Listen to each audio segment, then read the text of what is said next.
إن الحمد لله نحمده ونستعينه ونستغفره ونعوذ بالله من شرور أنفسنا ومن سيئات أعمالنا من يهده الله فلا مضل له ومن يضلل فلا هادي له وأشهد أن لا إله إلا الله وحده لا شريك له وأشهد أن محمدا عبده ورسوله أما بعد فإن خير الحديث كتاب الله وخير الهدي هدي محمد صلى الله عليه وسلم وشر الأمور محدثاتها وكل محدثة بدعة وكل بدعة ضلالة وكل ضلالة في النار. قال النبي صلى الله عليه وسلم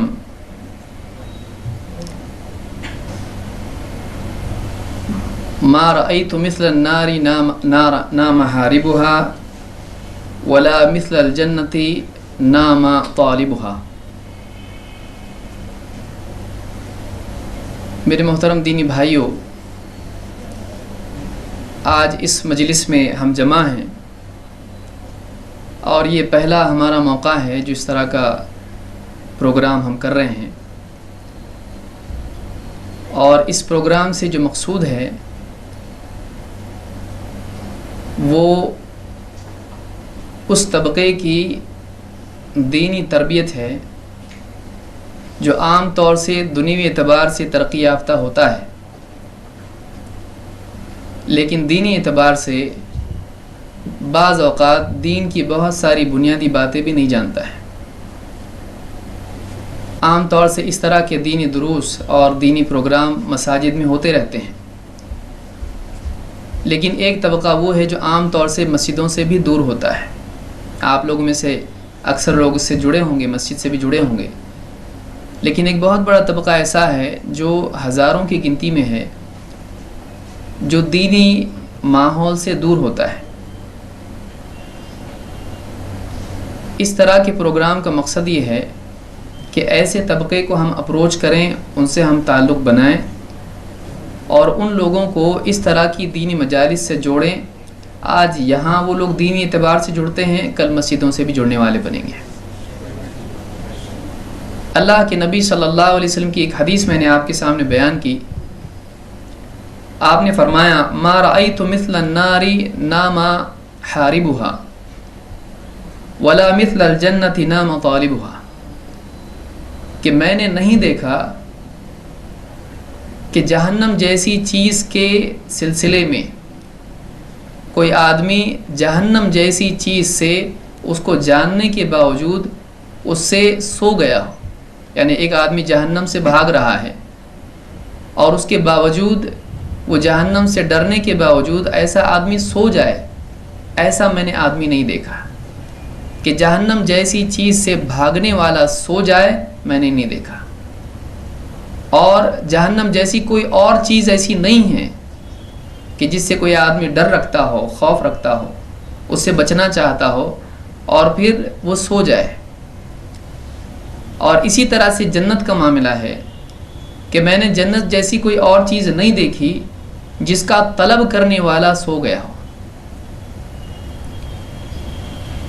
اللہ تعالیٰ نے جنت بنائی، اللہ تعالیٰ نے جہنم بنائی، اور اللہ تعالیٰ نے انسانوں کو دنیا میں ڈال دیا۔ دنیا کی زندگی اسی جنت اور جہنم کے لیے انتخاب کی جگہ ہے۔ یہاں پر انسانوں کا سلیکشن ہو رہا ہے، کون جنت میں بسائے جانے کے لائق ہے اور کون ہے جس کو جہنم میں ڈالا جائے گا، کون ہے جو جہنم کے لائق ہے۔ دنیا کی زندگی ہمارے لیے آزمائش اور فتنہ ہے۔ دنیا کی زندگی میں ہمارا امتحان ہو رہا ہے، اور یہاں ہم کو رسولوں کے ذریعے سے بتایا جا چکا ہے کہ دنیا میں تمہاری زندگی کا مقصد کیا ہے، دنیا کی زندگی میں تمہارا اصل یہاں پر لانے کا، یہاں پر بھیجنے کا، یہاں پر رکھنے کا اصل مقصد کیا ہے۔ اور اس کے بعد ایک دن موت ہونے والی ہے، ایک دن ہر ایک کو موت آنے والی ہے، اور اس موت کے بعد میں ایک دن قیامت آئے گی، اور جس دن قیامت آئے گی اس دن انسان کے ابدی مستقبل کا فیصلہ ہوگا، ہمیشہ ہمیشہ کے فیوچر کا اس کا فیصلہ ہو جائے گا۔ دنیا کی زندگی انسان کے لیے غفلت کی جگہ ہے، یہاں عام طور سے انسان غفلت میں پڑا رہتا ہے، کوئی بھی بچوں میں مشغول ہے، کوئی جاب میں، کوئی ایجوکیشن میں، کوئی فضول کاموں کے اندر، ایسے کاموں کے اندر جو نہ دنیاوی اعتبار سے اس کے لیے فائدے والے ہیں، نہ آخرت کے اعتبار سے فائدے والے ہیں، نہ اس کے اپنے لیے مفید ہیں، نہ سماج کے لیے کام کی چیزیں ہیں۔ کتنے ایسے لوگ ہیں جو واقعی اپنی زندگی کا مقصد جانتے ہیں، کتنے ایسے لوگ ہیں جو واقعی اس مقصد کے سلسلے میں اس کے مطابق جیتے ہیں۔ دیکھیے دو چیزیں ہیں، ایک زندگی کا مقصد جاننا، دوسرے اس مقصد کے مطابق جینا۔ ایک بہت بڑا طبقہ ہے، زمین پر چل پھر رہا ہے، سانس لے رہا ہے، کھاتا ہے، پیتا ہے، اچھے جاب اس کے ہیں، بڑا پیکج اس کا ہے، اور اس کے پاس گاڑی ہے، اس کے پاس گھر ہے، ہر چیز اس کے پاس ہے، لیکن اس کے پاس زندگی کا مقصد نہیں ہے۔ ایک طبقہ ہے جس کے پاس مقصد ہے، لیکن ایسا مقصد ہے جو اس کی موت تک ہی اس کے کام آ سکتا ہے، لیکن زندگی موت تک نہیں ہے۔ ایک بہت بڑی حقیقت ہے کہ زندگی موت تک نہیں ہے، کیونکہ انسان کی جو زندگی ہے اس کا ایک حصہ دنیا میں ہے موت سے پہلے، اور باقی بچا ہوا پورا کا پورا حصہ آخرت میں مرنے کے بعد ہے۔ کہ ایک انسان کو اللہ نے زندگی دی، اب ایک حصہ اس کا اللہ تعالیٰ نے دنیا میں رکھا مرنے سے پہلے، اور دوسرا جو بڑا حصہ ہے جو کبھی ختم نہیں ہونے والا ہے اس کو اللہ تعالیٰ نے آخرت میں ڈال دیا۔ اب آخرت کی جو زندگی ہے، مرنے کے بعد کی جو زندگی ہے، اس زندگی میں یا تو انسان کے لیے راحت ہے، آسانی ہے، یا اس کے لیے مصیبت ہے۔ دو میں سے ایک حالت ہے، دنیا میں بھی ایسی ہے، لیکن دنیا میں مصیبت بھی چھوٹی ہے، اور یہاں پر جو راحت ہے، آسانی ہے، انجوائمنٹ ہے، یہ بھی چھوٹا ہے۔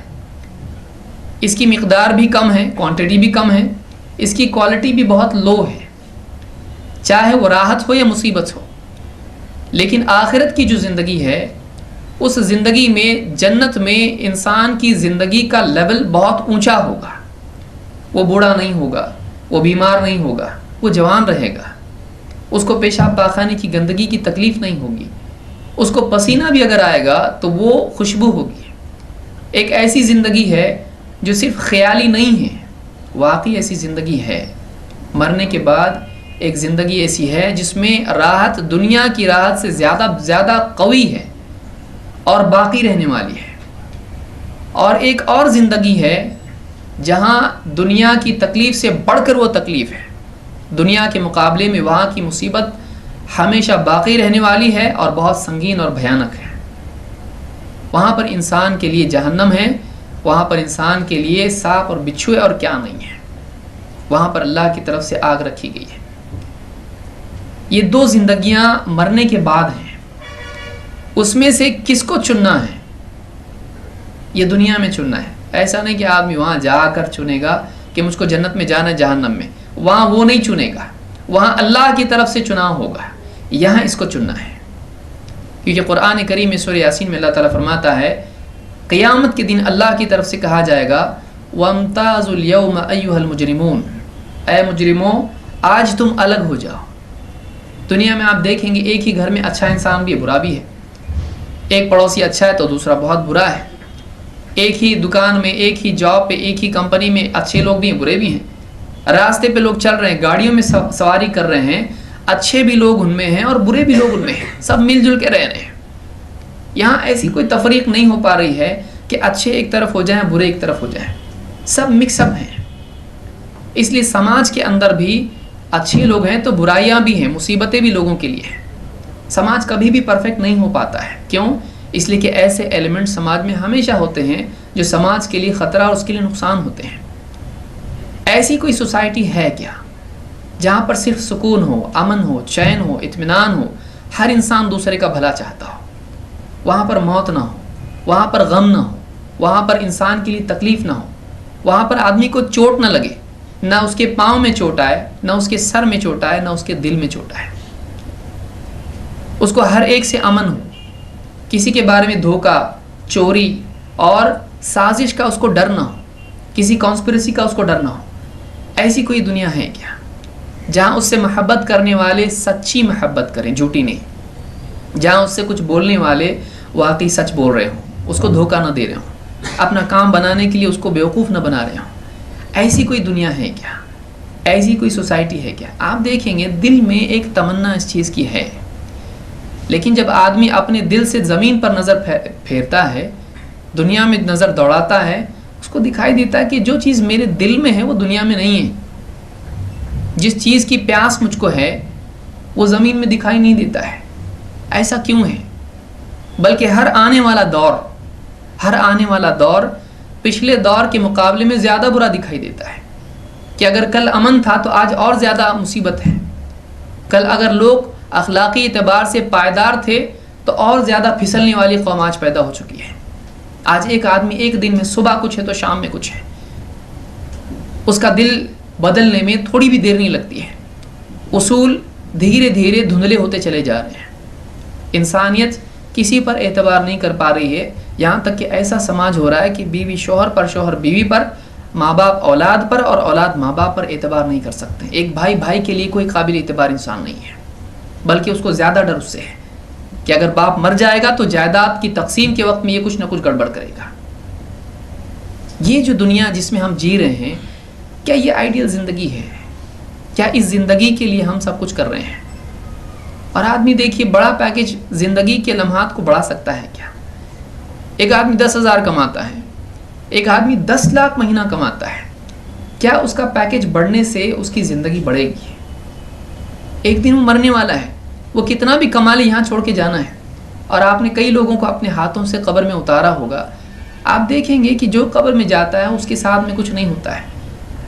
اگر کوئی آدمی بس سے اتر رہا اور کوئی اس کے ہاتھ سے کچھ لے کر بھاگے، اس کے پیچھے وہ بھی بھاگے گا، کم سے کم چلائے گا، کم سے کم وہ کمپلین کرے گا. لیکن ایک آدمی قبر میں جب اس کو رکھا جاتا ہے، اس کے سب چیزیں اس سے چھن چکی ہوتی ہیں. اس کو صرف ایک کفن دیا جاتا ہے اور وہ بھی ایک دم سادہ ہوتا ہے اور اس کے اوپر مٹی ڈالی جاتی ہے. ایک زمانہ وہ تھا کہ وہ اپنے کپڑوں پر لگی ہوئی دھول کو بھی برداشت نہیں کر پاتا تھا، لیکن آج ایک ایسا دن آیا ہے کہ اس کے چہرے پر بھی مٹی ڈالی جا رہی ہے اور وہ اپنے چہرے سے مٹی ہٹا نہیں سکتا ہے. ایک دن ہم سب پر ایسا آنے والا ہے. مسئلہ یہ نہیں ہے کہ وہ دن کون سا ہوگا، مسئلہ یہ نہیں ہے کہ ہم ایک دن مرنے والے ہیں. اصل مسئلہ موت نہیں ہے، اصل مسئلہ موت کے بعد کی زندگی ہے. اصل مسئلہ موت نہیں. موت اگر اصل مسئلہ ہوتی کہ ایک دن مرنے والے ہیں، کوئی آدمی گناہ کر دیتا جیسے ہٹلر ہے، سب کو ختم کیا، اس کے بعد خودکشی کر لی، چھٹی، کوئی قانون نہیں، کوئی پکڑنے والا نہیں، کچھ نہیں.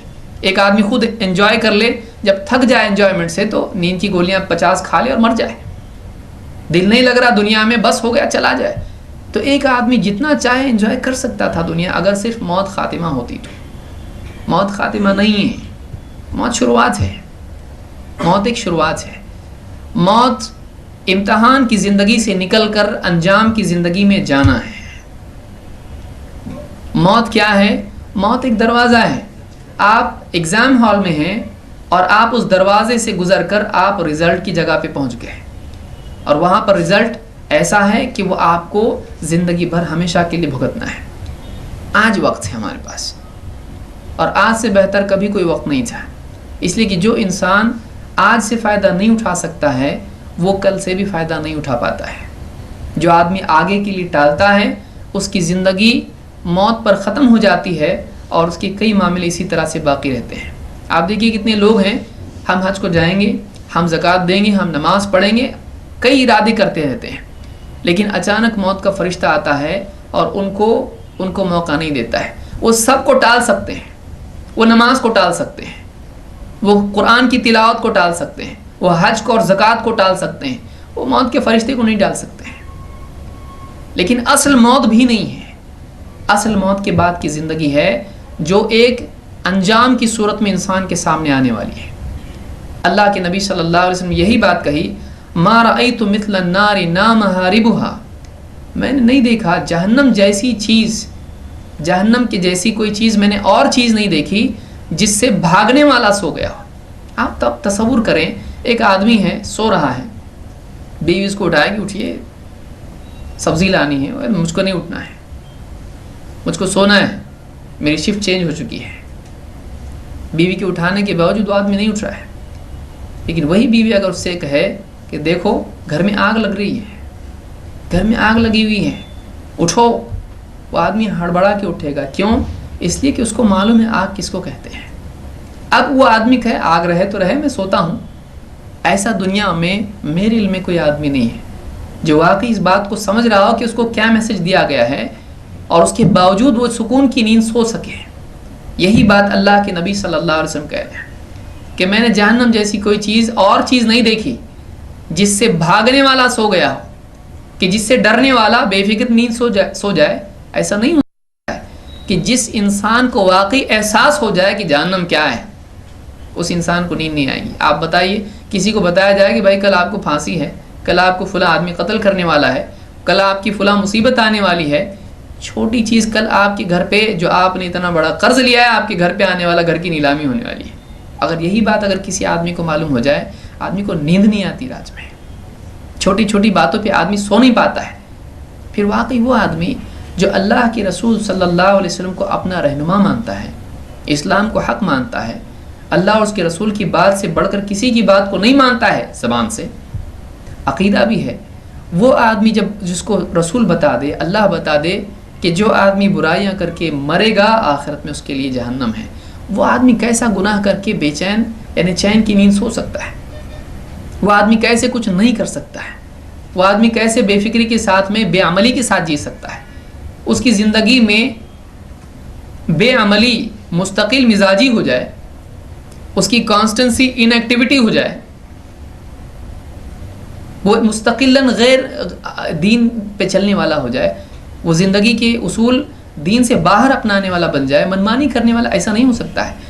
مصیبت یہی ہے کہ آدمی کے اگر ایمان میں کمزوری ہے تو ظاہر بات ہے کہ اس کی زندگی میں بھی کمزوری آتی ہے. اگر کوئی پیڑ سوکھ رہا ہے تو اس کی مصیبت اس کی جڑ میں ہے، جڑ میں صحیح پانی نہیں پہنچ رہا ہے، یہی وجہ ہے کہ پیڑ سوکھ رہا ہے. تو یہی بات ہم کو یاد رکھنا ہے. یہ جو دینی مجالس ہماری ہوتی ہیں اس کا مقصد یہی ہے کہ ہم جو اپنی دنیوی کاموں میں کھوئے ہوئے ہیں، اور یہ ذمہ داری ہے، غلط بھی نہیں ہے، کوئی آدمی کام کاج کر رہا ہے، اچھا کما رہا ہے، بہت اچھی بات ہے، اسلام کی اس کے لیے کوئی رکاوٹ نہیں ہے. ایک آدمی چاہے جتنا کمائے، لیکن جس کمانے کے لیے اصل یہاں بھیجا ہے وہ نہ کمائے اور دوسری چیزیں کمائیں، تو آپ بتائیے اس انسان کو کیا کہا جائے گا؟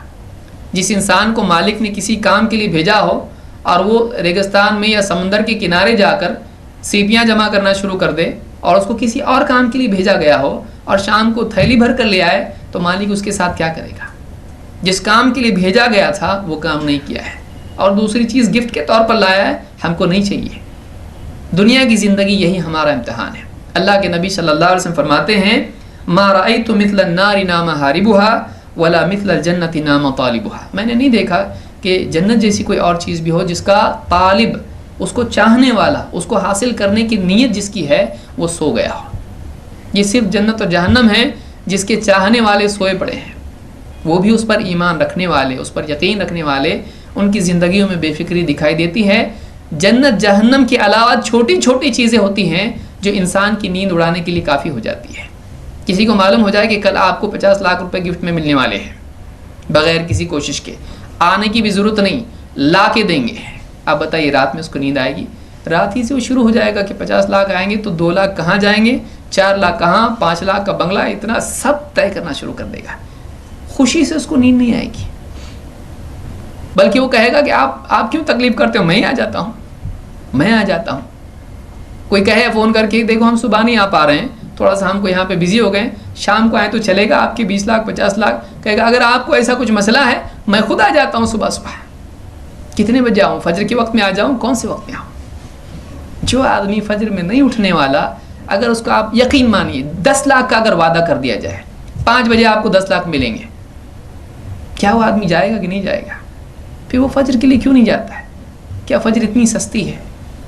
یہ اس وقت معلوم ہو جائے گا کہ جب 10 لاکھ 50 لاکھ اور کروڑ سب تجوری میں رہیں گے اور قبر میں صرف نماز کام آئے گی، قبر میں صرف ایمان کام آئے گا، قبر میں اعمال آئیں گے. تو یہ جو ہمارا وقت ہے یہ غنیمت ہے. اور خاص طور سے اب جو رمضان کا مہینہ آ رہا ہے، بہت سارے لوگ اس میں بھی بے فکری کے ساتھ جیتے ہیں. رمضان کے مہینے میں ہم کو ایک امتحان ہمارا ہے، وہ 1 مہینے میں صحیح چلتا ہے. دیکھیے پروبیشن ہوتا ہے بہت سارے لوگوں کو، تھوڑے دنوں کے لیے، ایک چھوٹے دن 1 مہینہ کام کرو، تمہارا کام دیکھیں گے، اس میں اگر صحیح ہے تو باقی سال بھر صحیح ہوگا. ایک مہینہ جو ہے، ایک مہینے کے اندر ایک آدمی، واقعی یہ سیزن ہے، جتنی نیکیاں چاہے آدمی کر سکتا ہے، لیکن ایک مہینہ جو آدمی ضائع کر رہا ہے، 11 مہینے کیا کرے گا؟ ظاہر بات ہے اس کا مزاج سیزن میں غلط ہے تو عام دنوں میں کتنا غلط ہوگا۔ لوٹنے کے وقت میں، کمانے کے وقت میں جب اصل مل رہا ہے تب وہ نہیں کر رہا ہے تو بعد میں کیا اس کی گارنٹی دی جا سکتی ہے؟ رمضان کا مہینہ ہمارے لیے اپنے آپ کو چیک کرنے کا مہینہ ہوتا ہے کہ ہم واقعی کتنے دیندار ہیں، اللہ کے وعدوں پر، رسول کے وعدوں پر کتنا ہم یقین کرتے ہیں۔ تو یہ یاد رکھنے کی چیز ہے۔ یہاں پر اللہ کے رسول صلی اللہ علیہ وسلم کی ایک حدیث میں ذکر کرنا چاہوں گا۔ اللہ کے رسول صلی اللہ علیہ وسلم رمضان کے بارے میں فرماتے ہیں، یہ میں پہلی مرتبہ کر رہا ہوں تو اس میں آگے پیچھے ہو سکتا ہے، اللہ تعالیٰ آسانی پیدا فرمائے۔ اللہ کے رسول صلی اللہ علیہ وسلم فرماتے ہیں، اذا كان اول لیلۃ من رمضان صفدت الشیاطین مردۃ الجن، جب رمضان کی پہلی رات ہوتی ہے تو سارے شیاطین جو ان میں سے سرکش ہوتے ہیں، بہت ہی خطرناک قسم کے جو شیاطین ہوتے ہیں ستانے والے، ان کو صفدت، ان کو قید کر دیا جاتا ہے، زنجیریں پہنا دی جاتی ہیں۔ وغلقت ابواب النار، اور جہنم کے دروازے بند کر دیے جاتے ہیں۔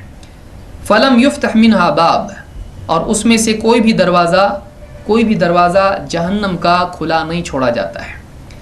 وفتحت ابواب الجنان فلم یغلق منها باب، اور جنت کے سارے دروازے کھول دیے جاتے ہیں اور ان میں سے کوئی بھی دروازہ جنت کا بند نہیں رکھا جاتا ہے۔ کب؟ جیسے ہی رمضان شروع ہوتا ہے، رمضان کا چاند ہلال دکھائی دیتا ہے، فوراً جنت کے دروازے کھول دیے جاتے ہیں، جہنم کے دروازے بند کر دیے جاتے ہیں۔ ونادى مناد، اور پکارنے والا پکارتا ہے، ندا لگاتا ہے، یا باغی الخیر اقبل ویا باغی الشر اقصر۔ ایک پکارنے والا اللہ کی طرف سے پکارتا ہے۔ دیکھیے رمضان کی پہلی رات میں ندا لگتی ہے، ایک میسج انٹرنیشنل لیول پہ دے دیا جاتا ہے، سارے انسانوں کو ایک میسج ملتا ہے، کیا؟ یا باغی الخیر اقبل، اے خیر کے چاہنے والے آگے بڑھ، خیر چاہیے آگے بڑھ، تجھ کو خیر چاہیے، اللہ سے ثواب چاہیے، اللہ سے اجر چاہیے، جنت میں اونچا مقام چاہیے، اللہ کا قرب چاہیے، تجھ کو اللہ کی عزت چاہیے، آگے بڑھ، تیرے لیے موقع کھولا گیا ہے، آگے بڑھ۔ یا باغی الخیر اقبل ویا باغی الشر اقصر، اور اے شر کا ارادہ کرنے والے اب تو رک جا، اب تو رک جا۔ اس رات میں اللہ کی ایسا اعلان ہوتا ہے، فرشتہ اعلان کرتا ہے کہ اے خیر کا ارادہ کرنے والے آگے بڑھ، تیرے لیے موقع کھول دیا گیا ہے۔ اور اب بھی اگر رمضان کا مہینہ آتا ہے، اب بھی کوئی آدمی فلمیں دیکھنے کا ارادہ کیے ہوئے ہے، اب بھی کوئی آدمی رمضان میں شراب کا ارادہ کیے ہوئے ہے، اب بھی کوئی آدمی رمضان میں نگاہوں کی غلط استعمال کا ارادہ کیے ہوئے ہے، اب بھی جھوٹ، غیبت، چوری، چغل خوری، ہر قسم کی برائی اور دھوکہ اور رشوت اور سود اور حرام کھانا، حرام تجارت، اب بھی کوئی ارادہ کیے ہوئے ہے، اللہ کی طرف سے اعلان ہوتا ہے، یا باغی الشر اقصر، اے برائی کا ارادہ کرنے والے ذرا رک جا، اقصر، اب رک جا۔ اور آپ فرماتے ہیں وَلِلَّهِ عُتَقَاءُ مِنَ النَّارِ، اور اللہ کے ہاں کچھ ایسے بندے ہوتے ہیں جن کو آگ سے نجات دی جاتی ہے۔ عتقاء عتیق کی جمع ہے، عتیق کے معنی ہوتے ہیں آزاد کرنا۔ تو اللہ تعالیٰ بہت سارے بندوں کو جہنم سے آزاد کرتا ہے۔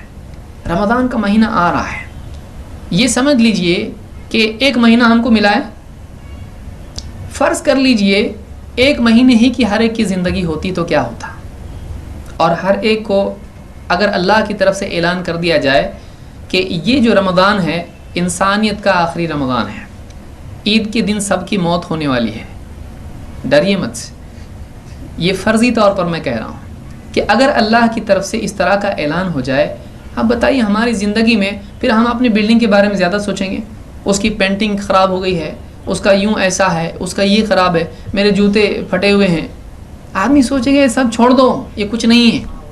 اصل کیا ہے؟ اصل ایک مہینہ بچا ہے، اب یہاں سے کہاں جانا ہے؟ جنت میں یا جہنم میں؟ اب اس کی تیاری کا وقت ہے۔